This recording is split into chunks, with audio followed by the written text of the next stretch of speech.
Well, it turns out there was an episode of Star Trek that I did watch as all a part of my rewatching old Star Trek.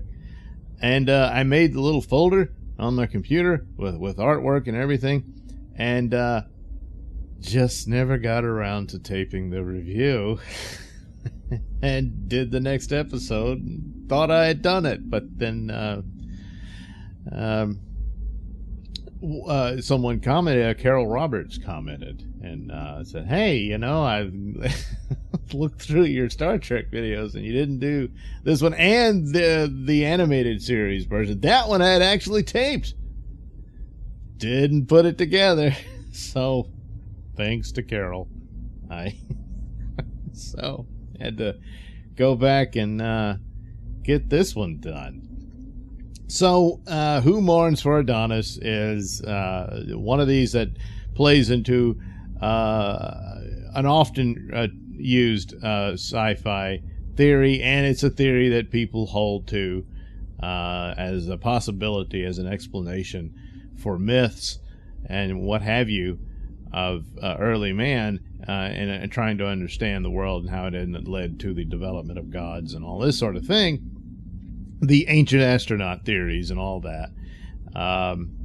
So in this version, and how they deal with it is, well, it's interesting. It just basically says it's all true in its own roundabout way. Basically, the Enterprise is on a typical mission. They're checking out this planet that doesn't seem to have much going on.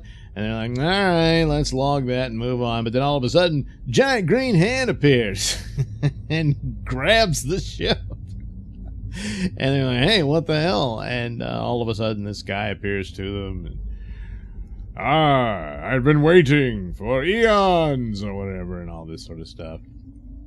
And forces them to beam down to meet with him. And but says he doesn't want to see Spock, because he has pointed ears and reminds him of Pan, and Pan always bored him.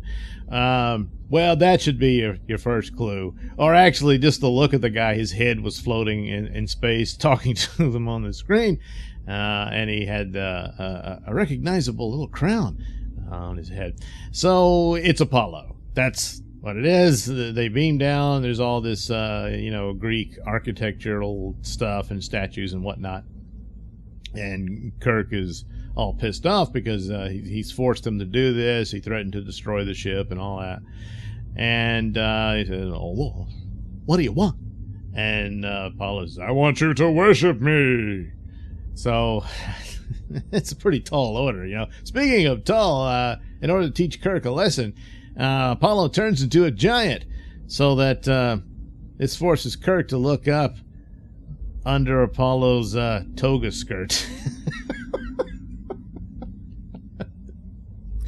What are you going to do, you know?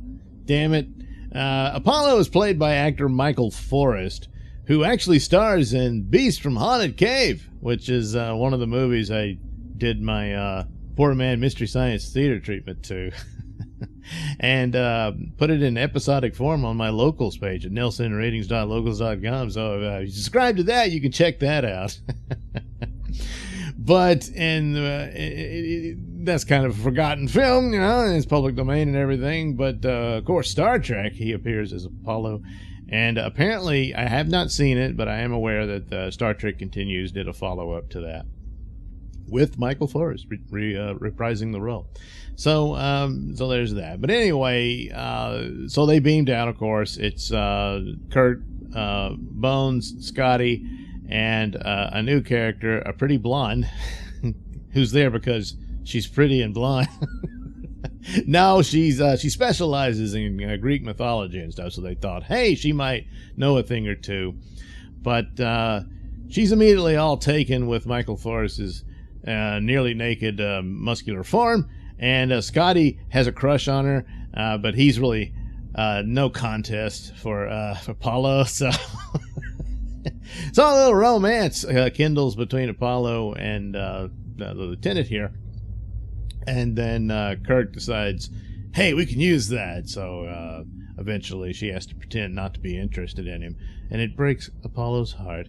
So There is a disturbing scene. Now, this is all in the context that he's some sort of super powerful godlike alien. So exactly what happened, but boy, I tell you, when she returns to the group,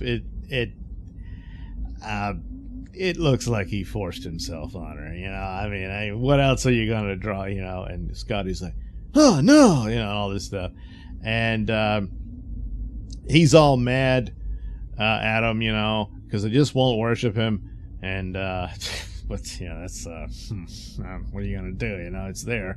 And meanwhile, on the ship, he left Spock up there, and he really shouldn't have, because of course Spock is brilliant, and they figure out a way to fight back, and they discover there is this energy source coming from a certain location. So they decide, that's the source of Apollo's power.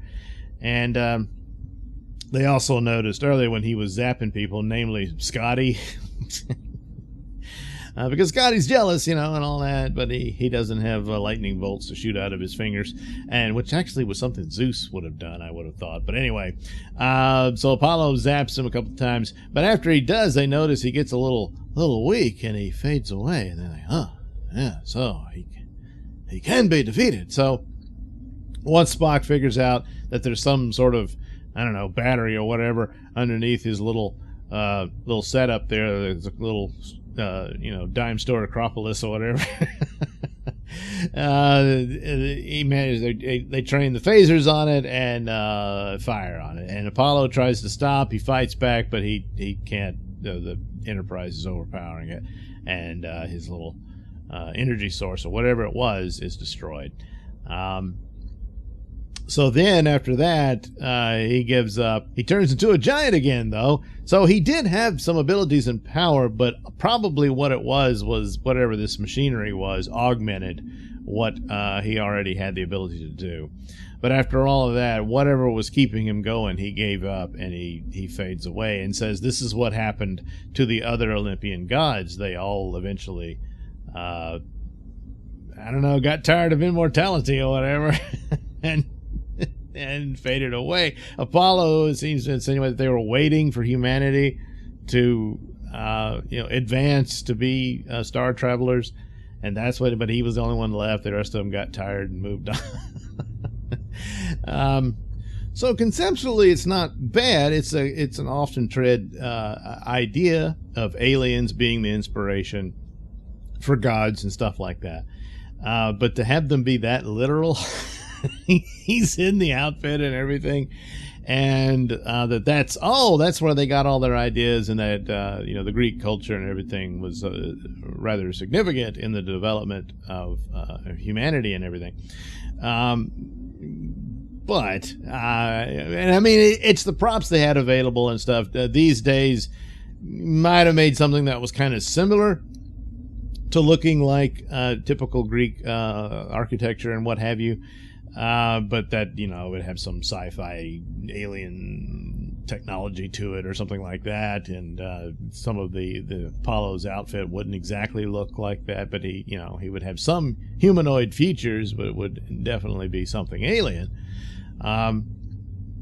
But they just did it, no, that's what it is.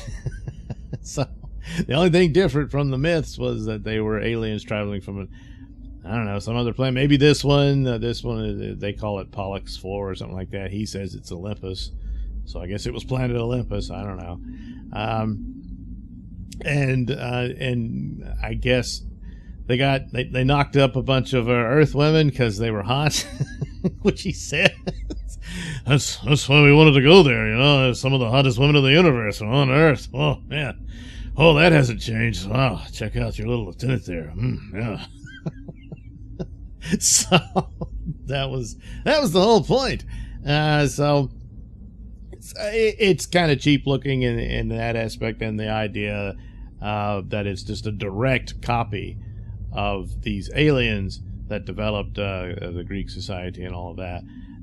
It's probably a little too much for the concept as pursued here, but all in all, it's an okay episode. You can say that's too silly or whatnot, but other than that, it's all. And of course, the assault. boy, they kind of like, well, just try to forget that happened, I don't know. Yeah, well, there it was. What are you gonna do? So bad Apollo, very, very, very bad. So that is, I guess, the lost episode of Nailsin rating Star Trek review. Just didn't get around to it, but there you go. Who mourns for Adonais? I don't know, and he was already dead, if you know the legend or myth. So he wasn't even there. So, yeah, anyway.